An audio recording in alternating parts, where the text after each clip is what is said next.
since we last spoke, a lot has happened for me on an emotional level. I feel like it has been a very emotional, 5 or so days since we last spoke, and I'll explain why, if I may.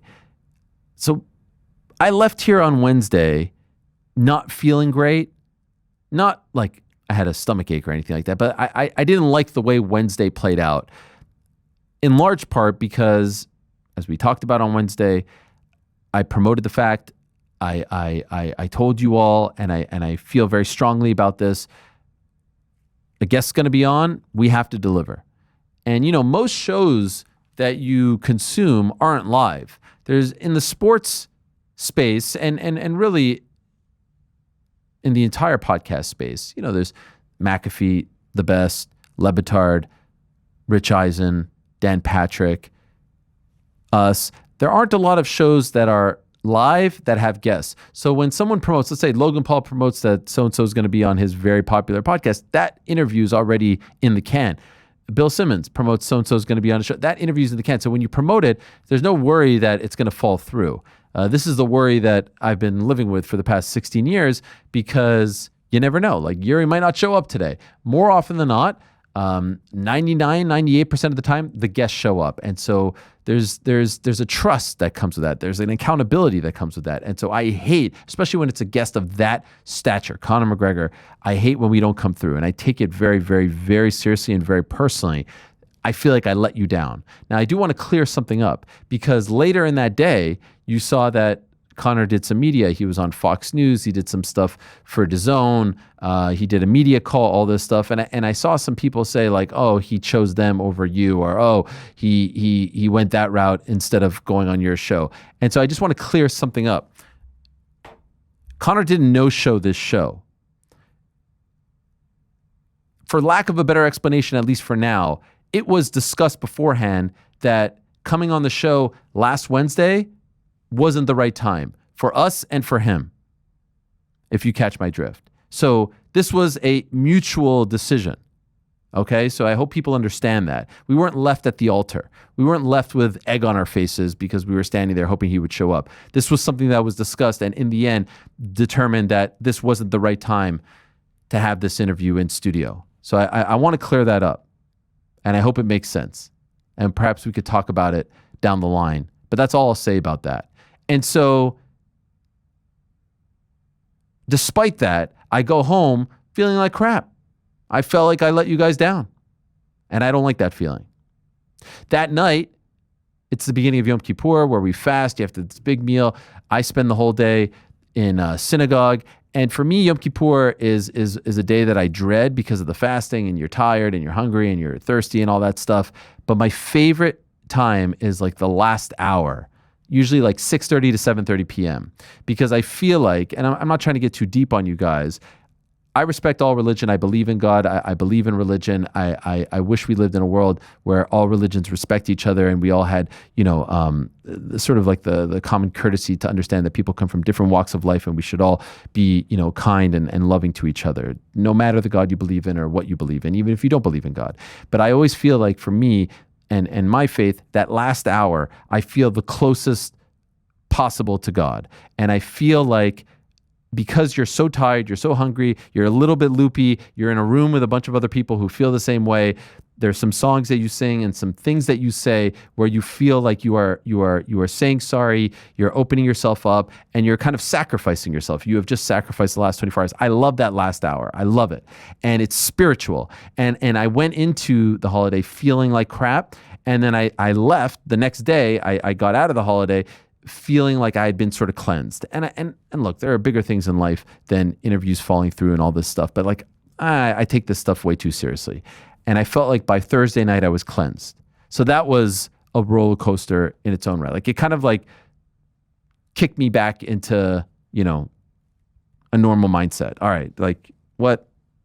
Just relax. There's a bigger purpose out there, and there's more to worry about. On Friday, I'm excited about this PFL card. We had been talking about this PFL card.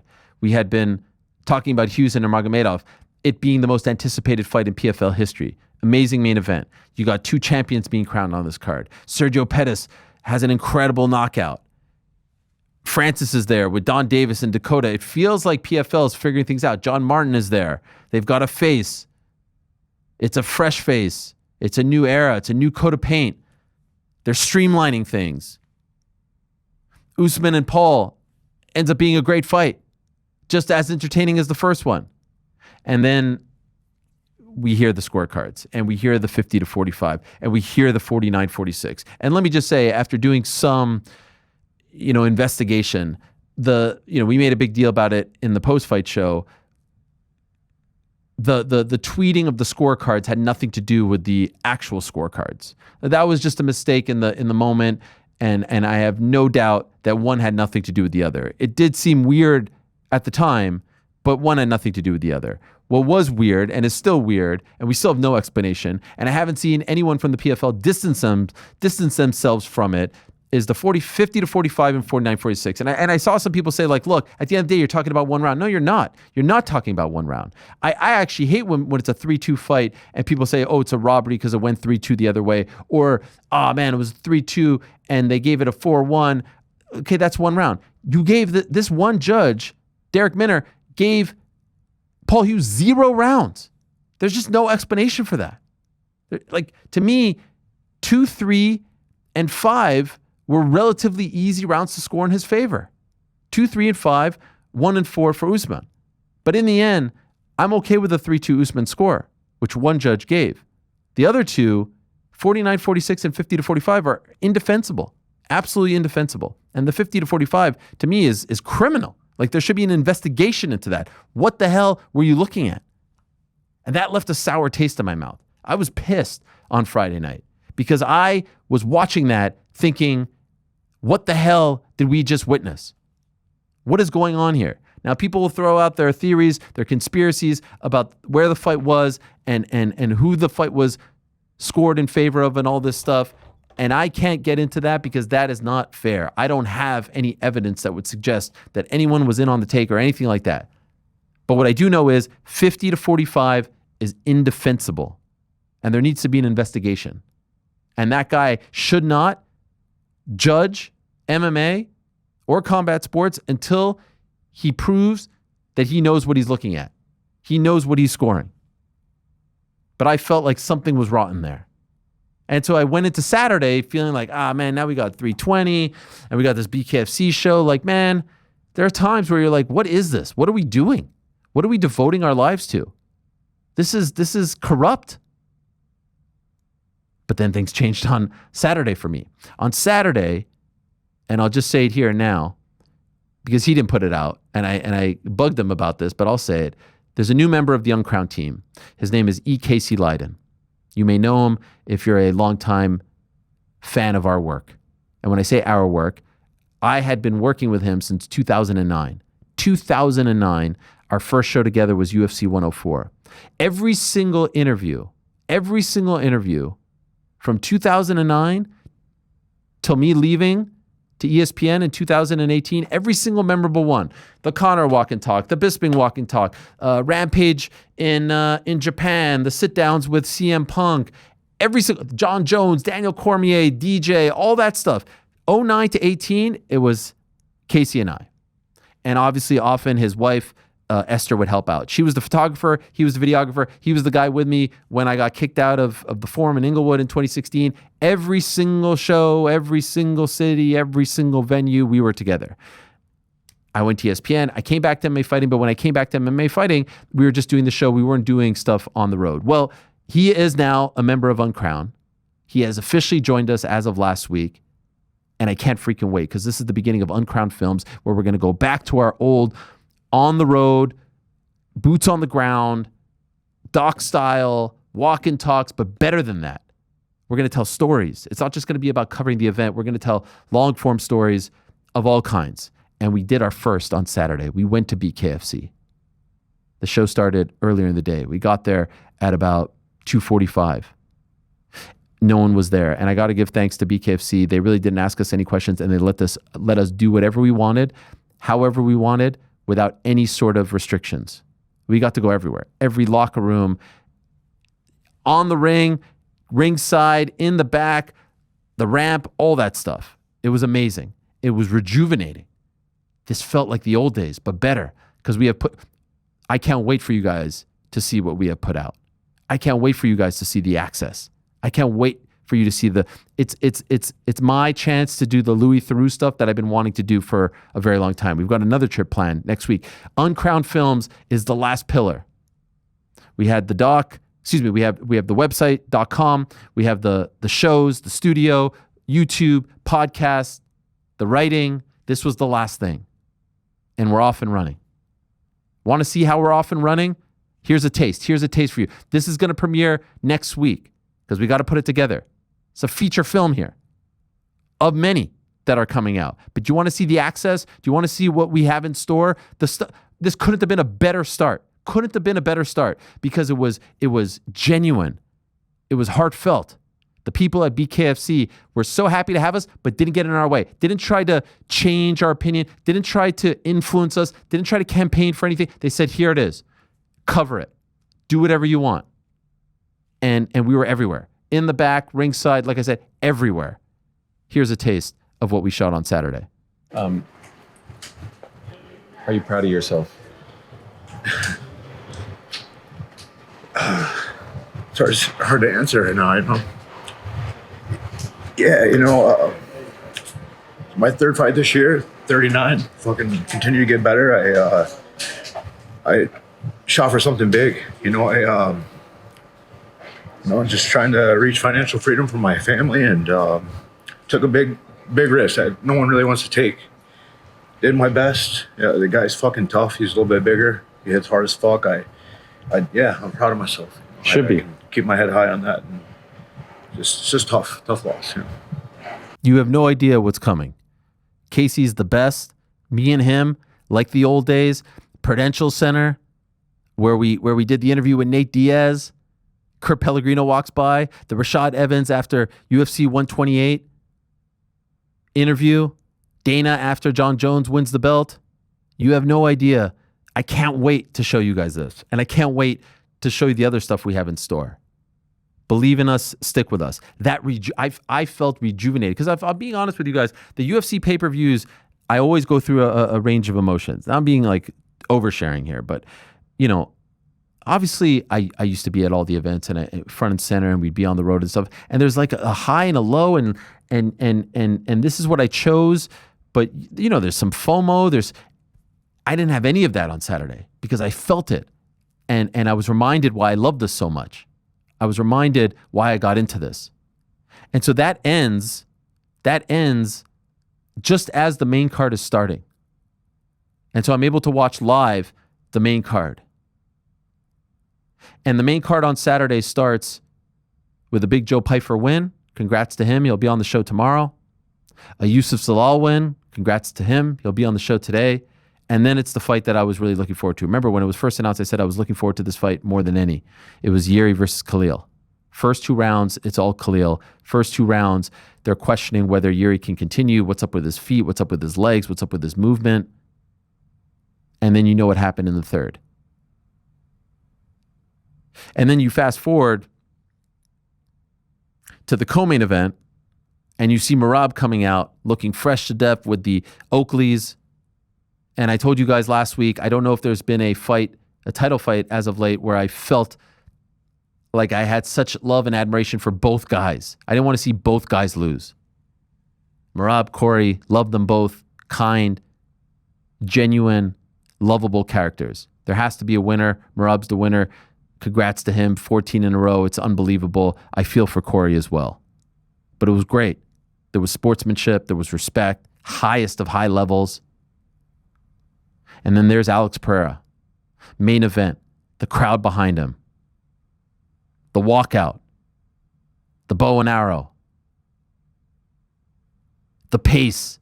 The look on his face. The closing of the distance. The intensity. The ferocity. The viciousness. Dropping him with the right and then finishing him with the elbows, the ground and pound, the body shots in 80 seconds. And then that thing. Famous. Shama. Not dead. Not going anywhere. He is back. The great post-fight interview. And I asked myself after, how can you not feel emotion after seeing this? How could you not be romantic about all this? And I'm not saying this in a joking way. This is why we love it. This is why we're obsessed with it. This is why we have devoted our lives to this sport. Because everything about those dudes, Yuri, Alex, they are themselves. They are genuine. They are authentic. That's why we love them. They're so different. They're so unique. Where else do you get characters like this? They take us on these journeys, these emotional journeys, and you fall in love with them, and your heart breaks for them when they falter, and you feel like you have won as well, like humanity has won when they overcome obstacles and achieve greatness. And they represent, and Merab included, they represent everything that every fighter should strive to be, and that is themselves. This is why the Magomed thing never worked. This is why, look, part of that loss is on his manager's shoulders. His manager, Ali Abdelaziz, whether he wants to admit it or not, whether he wants to call his critics virgins or not, like an absolute embarrassing statement, if there ever was one from him. You lit a fire under this guy's ass. He loses that fight in March, he might just say, you know what, I'm just going to go up to heavyweight. What's the point? No, you pissed him off. You pissed off Yuri as well. And look at what it turned into. But the reason why people aren't drawn to it is because it's not real. They know it's not coming from him, from Magomed. Why does Colby not connect with people? Because it's not real. It's not authentic. Alex and Yuri have nothing to do with each other. They couldn't be more different, but they are real. They are authentic. They make us feel something.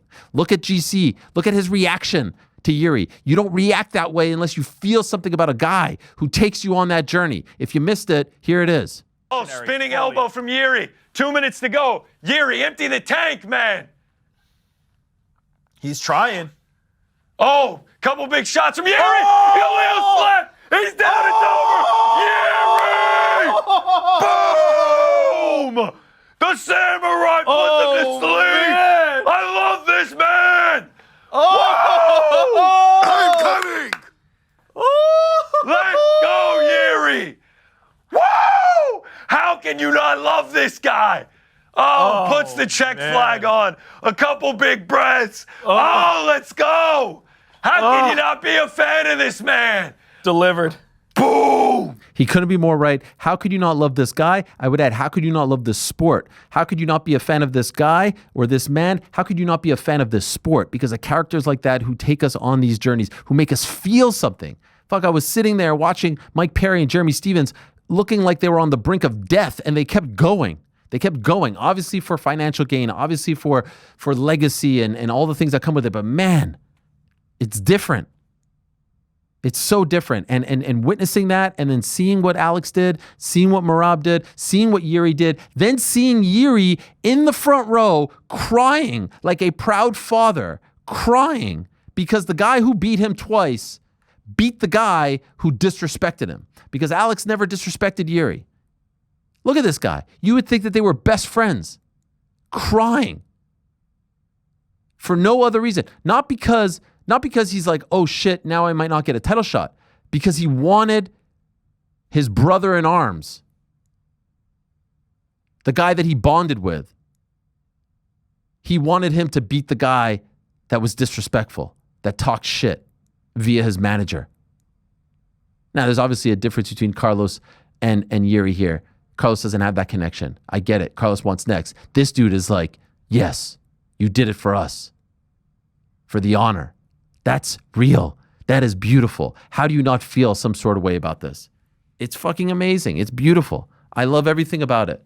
I love everything about it. And so that's why and by the way, we end the night with scenes of Merab at the nightclub in Las Vegas going another 10 rounds. Footage from his manager, Danny Rubenstein here. Look at this guy. This guy's at XS in Las Vegas putting on a show. What is this? What is happening here? How do you not love this? Same dude that was jumping into frozen ponds. There's footage of him kicking walls as he's a carpenter, working in construction. Look at this guy. How do you not love this? Where else do you get this? He just fought for 5 rounds against one of the best fighters in the world. He just won his 3rd title fight of the year. 3rd title defense, looking for 4. How do you not love this? And so that's when I talk about the range of emotions. I felt like shit about everything, about life on Wednesday. I speak to God on Thursday. I want nothing to do with MMA on Friday, and I fall in love again on Saturday.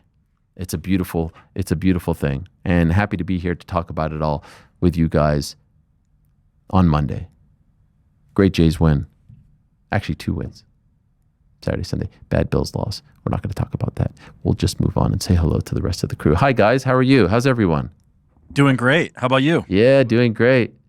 I'm doing fantastic, man. You couldn't have put that more eloquently. The art of this sport is incredible. It's amazing. It's amazing. Thanks for watching this video. Before you go, if you haven't already, hit that subscribe button for us. Also, give us a thumbs up. Leave a nice comment. These things go a long way. And while you're here, do check out the rest of the channel. We've got live shows and full interviews, clips, and a whole lot more. We're doing big things here, and we appreciate your support very much.